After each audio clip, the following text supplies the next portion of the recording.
Hello, Patreon. As always, thank you so much for being here. And yes, we are back here pretty quickly after the previous update. It's only been about 2 weeks since the last video, but I like to have these things coming out at the beginning of the month or near there. Last month came pretty late in the game, so I want to get it back to where I like it to be. And because of how much is going on these days, there's plenty to talk about. Related to the podcast, watching this first poll unfold has been interesting. If you're new to Patreon and this is your first video, you maybe don't know what I'm talking about, so you can scroll back on the timeline to find last month's update video, as well as the poll being explained in that video and discussed again now. As of the time I'm recording this video, it looks like songwriter is beating studio musician 51% to 49%, which is really close. And there are still 15 days left to vote, at least 15 days. I haven't done the math on exactly how close 51 and 49% is with the number of votes that we have, but it's been really close the entire time, and really anything could happen, so we'll see. I don't know if I'll be ready to run the second poll next month. I still have to think about how to present the choices in the next round, and I may need to get back into the Hall of Fame archives to figure that out.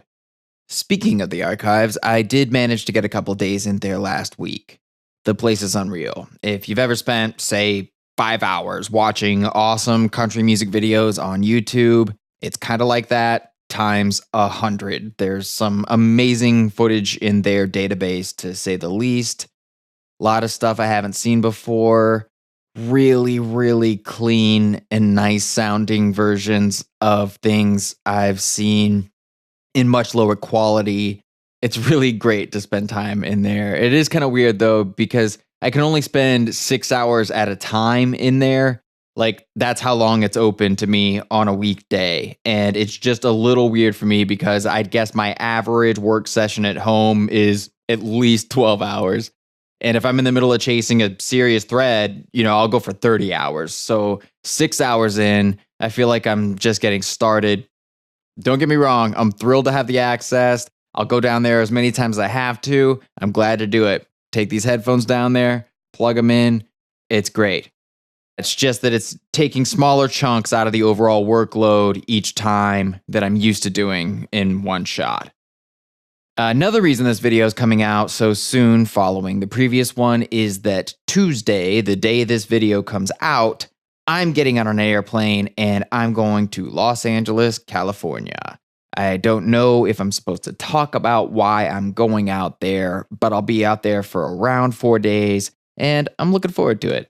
Gonna eat some sushi, right? Right.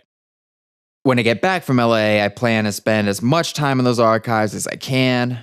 Of course, I'm getting back just in time for Americana Fest here in Nashville. There's some stuff happening there that I'm not sure I can talk about, but I do know that I can tell you I'll be playing country music records, old country music records, at Dee's Country Cocktail Lounge in Madison, Tennessee on September 12th.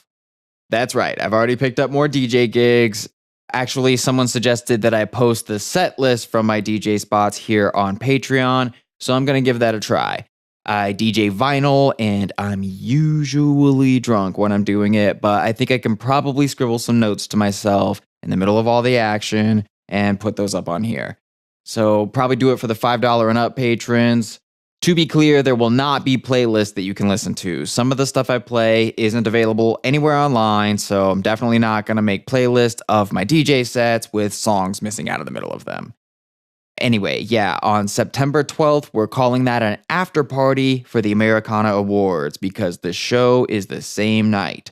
Elizabeth Cook and I are going to be throwing down at Dee's after the awards show, and Dee's is away from all the madness downtown, so come on by if you're around. It's a pretty cool place.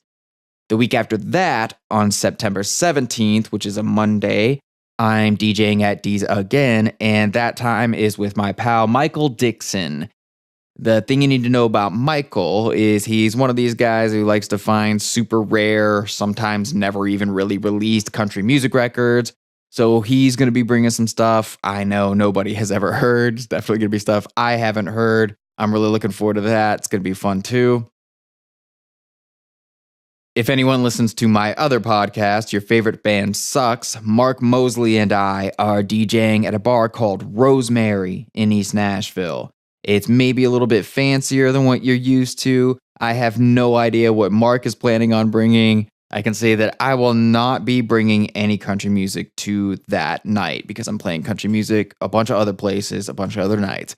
But I will be bringing only music that I think is great. So if you like other kinds of music that are great and you're in town, coming out for that one too. That is September 11th, 9/11. Yeah. Okay, so that's September 11th, Your Favorite Band Sucks, DJ Night at Rosemary. September 12th, Americana Awards After Party at D's. September 17th, Super Rare Country Music Night, and then whatever I bring to play. Also, again at D's. Like I said, there's some other big stuff, but I think you'll probably find out about it, and it'll be way more hilarious to me if nobody expects it. All right, I am going to California. Peace.